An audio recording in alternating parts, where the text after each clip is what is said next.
हम लाते हैं top news, आपके फेवरेट टॉक शोज और अनलिमिटेड एंटरटेनमेंट सिर्फ यूट्यूब पर। अगर आपने अभी तक हमारा चैनल सब्सक्राइब नहीं किया तो अभी सब्सक्राइब करें और बेल आइकॉन को क्लिक करके हमारी लेटेस्ट वीडियोस के बारे में अपडेट जानें। पहले अजहर अली टीम में थे तो उनकी जगह इमामुल हक आ गए और जब इमामुल हक को मौका मिला, पहले अहमद जी खेले, फर्स्ट चॉइस हमारी अहमद जी थी पहली सीरीज में, लेकिन अनफॉर्चुनेटली लकीली वो परफॉर्म नहीं कर पाए लकीली, तो इसलिए इमाम को मौका मिला और इमाम ने अपनी सिलेक्शन को अच्छा साबित किया। तो अजहर अली जो है, जाहिर सी बात है, आपको पता है कि वो घुटने की नींद की वजह से हम लोगों ने उनको रेस्ट दिया था और इनमें चांस नहीं लिया क्योंकि हमें पता था कि हमारी इंपॉर्टेंट सीरीज़ है। और तो अजहर अली उसकी जगह आ गए हैं, लेकिन ये कि अहमद अच्छा परफॉर्म कर रहा है और इंशाल्लाह T20 की टीम बनेगी, तो मुझे उम्मीद है कि इंशाल्लाह उस T20 टीम में ज़रूर होगा।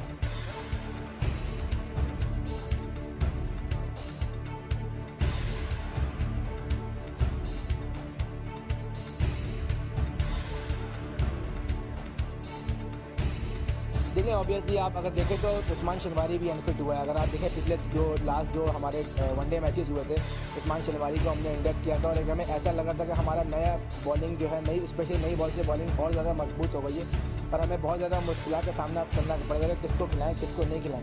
लेकिन अब ये देखें, इसमें सारी अल्लाह ताला की मर्ज़ी होती है। आप कह सकते हैं कि हमारे तीनों बॉलर जो मेन बॉलर थे, इमाद खेलता हुआ आ रहा था, उसके अलावा जुनैद अनफिट हो गया, शनवारी अनफिट हो गया, तो आई थिंक ये बड़ा सेटबैक। लेकिन जो भी लड़के हमने सिलेक्ट किए, आमिर यामिन की इंडक्ट हुई है, पिछले वो T20 टीम से हमारे साथ चला आ रहा था और उसके बाद उसकी डोमेस्टिक की परफॉर्मेंस बहुत ज़्यादा अच्छी थी, तो इसीलिए उसको इंडक्ट किया और वो बॉलिंग भी अच्छी करा। तो मुझे उम्मीद है कि जो लड़के इनकी जगह आए हैं वो अच्छा परफॉर्म करेंगे और इंशाल्लाह ये लड़के जल्दी फिट होकर दोबारा टीम को ज्वाइन करेंगे।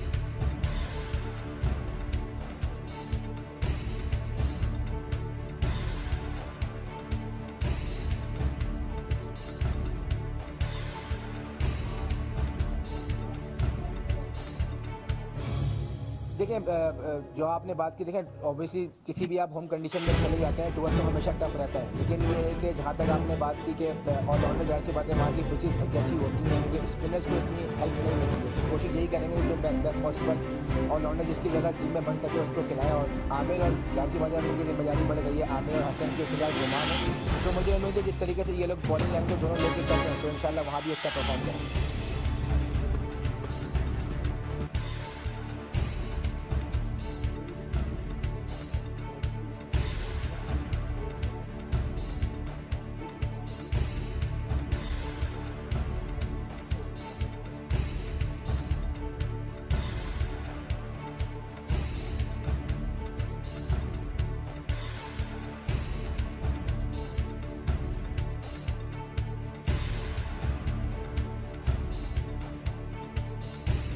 देखिए पहले तो अल्लाह ताला से यही दुआ है कि मुझे बैटिंग ऑर्डर चेंज करने की ज़रूरत ही ना पड़े, जो हमारे बैट्समैन है वही, जो ओपनिंग बैट्समैन है, जो ही बैट्समैन है वही सारे रन करते रहें और इंशाल्लाह मुझे उम्मीद है कि ज़रूर रन करेंगे। और पर्सनली गोल है, जाहिर सी बात है, एज अ कैप्टन मेरा यही गोल है कि टीम सीरीज़ ज़रूर जीते और जाहिर सी बात है बैटिंग का भी यही गोल है, क्योंकि कीपिंग में हमेशा हर सीरीज़ में गोल बना के जाते हैं कि अच्छा गोल रखने, परफॉर्मेंस करने, जब मौका मिले टीम को वहाँ पर रन करने और कीपिंग भी करनी है साथ में।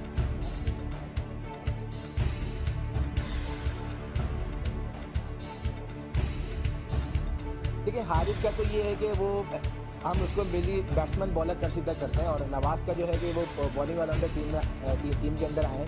तो अब देखें वहाँ पे क्या सिचुएशन बनती है कि हम लोग 4 बॉलर के साथ खेलते हैं, 5 बॉलर के साथ खेलते हैं, वहाँ जाके पिच की सिचुएशन देखेंगे और उसके हिसाब से सिलेक्शन करेंगे।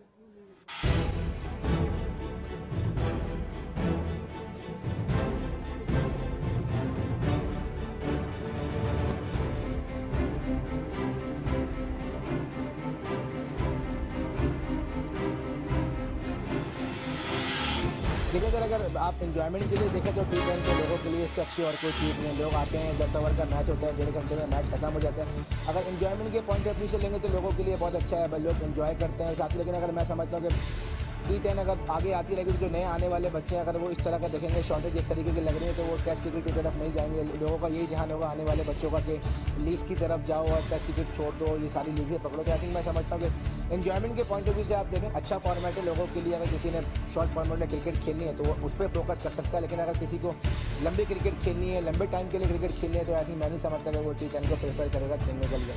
और जहाँ तक आपने बात की कि हमेशा से पाकिस्तान की बॉलिंग मजबूत रही है, लेकिन सर आप अगर आप पिछले पॉइंट ऑफ व्यू से आप देखें, जब हमारी वेस्ट इंडीज़ सीरीज से आप उठा के देखें तो हमारी बैटिंग अच्छा करती हुई आ रही है। इंडिया के खिलाफ हमारी बैटिंग एक्सप्लोर नहीं कर सकी, लेकिन अदरवाइज़ आप देखें साउथ अफ्रीका, श्रीलंका, जहाँ भी ये बैटिंग को जहाँ भी हमारी ज़रूरत पड़ी है बैटिंग रन करके दिए हैं। इंडिया के खिलाफ 339 रन, उसके बाद 240 हमने चेज़ किया, फिर हमने उससे पहले 235 चेज़ किया। तो ऐसा नहीं है कि हमारी बैटिंग में डेप्थ भी आ गई है। आपको पता है शदाब भी माशाल्लाह ज़बरदस्त बैटिंग कर रहा है, दिमाग था, फिर अभी फ़हीम की इंडक्शन हुई है, आमिर की इंडक्शन हुई है, तमाम देखें बैटिंग हमारी अच्छा कर रही है। और जब आप रिदम में एक जाते हैं तो इंशाल्लाह टीम भी वहाँ, मुझे उम्मीद है कि जो हमारा रिदम बना हुआ है बैटिंग का और बॉलिंग का, तो मुझे उम्मीद है कि इंशाल्लाह टीम हमारी वहाँ पर बैटिंग में अच्छा परफॉर्म करेगी।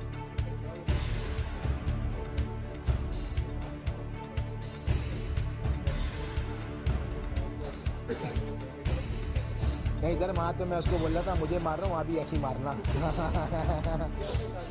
देखिए सर, टारगेट यही है, देखिए पॉजिटिव क्रिकेट खेलनी है और यही है। जब तक आप ऐसी इन जगहों पर जब बॉलर के ऊपर अटैक नहीं करोगे तो आपके ऊपर वो हावी हो जाएंगे। तो जिस तरीके के हमारे दोनों ओपनर्स हैं, फखर हैं, हसन अली हैं, इमाम है, तो इनका गेम है नेचुरल बॉलिंग पिच खेलना। और मुझे उम्मीद है कि जिस तरीके से वो खेलते हैं उनको यही चाहिए कि आप अपना नेचुरल गेम खेलें।